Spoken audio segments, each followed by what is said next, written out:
బీసీల ఆందోళనలను పోలీసులు అణచివేతకు పాల్పడితే ఉద్యమించక తప్పదన్నారు బీసీ సంఘాల నేతలు. బీసీ నాయకుల అరెస్టును నిరసిస్తూ హైదరాబాద్ నల్లకుంటలో బీసీ సంఘం నాయకులు ఆందోళన చేపట్టారు. నిన్న రాష్ట్రంలో బంద్ ప్రశాంతంగా జరిగిందని, బీసీ నేతల అరెస్టు అప్రజాస్వామికమన్నారు నీల వెంకటేష్. బీసీ నేతలను పోలీసులు అర్ధరాత్రి అరెస్టు చేశారంటూ మండిపడ్డారు బీసీ నాయకులు.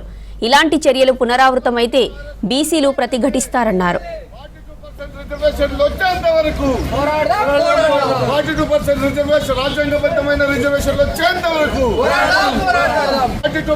పద్దెనిమిదవ తారీఖు నాడు జరిగిన బంద్కు ప్రశాంతంగా టోటల్గా బంద్ పిలుపునియడం జరిగింది. మరి బంద్ కూడా ప్రశాంతతగా జరిగింది.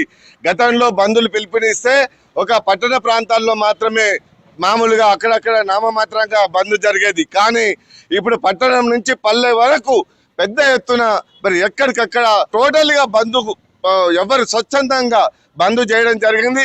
ఇలా గవర్నమెంట్ ఎంప్లాయీ అయితేనేమి, అదేవిధంగా ఆఫీసులు అయితేనేమి, అదేవిధంగా ప్రైవేట్ బస్సులు అయితేనేమి, షాపులు, ప్రతి ఒక్కరు కూడా స్వచ్ఛందంగా బంద్ చేసి రోడ్ల మీదకి రావడం, నినాదాలు ఇవ్వడం, పెద్ద ఎత్తున మరి ప్రశాంతంగా జరగడం ఒక ఎత్తు అయితే, రెండవది మరి బీసీలు ప్రశాంతంగా జరుపుతున్నారు పట్టణం నుంచి పల్లె వరకు అని చెప్పి ఇలా కొంతమంది పోలీసు వాళ్ళు మరి బీసీలను ఎక్కడికక్కడ కొంతమందిని అరెస్టు చేయడం, భయభ్రాంతులకు గురి చేయడం అనేది ప్రజాస్వామ్యానికి విరుద్ధం అని చెప్పి బీసీల పైన కేసులు పెట్టడం అనేది ఇది చాలా దౌర్భాగ్యమైన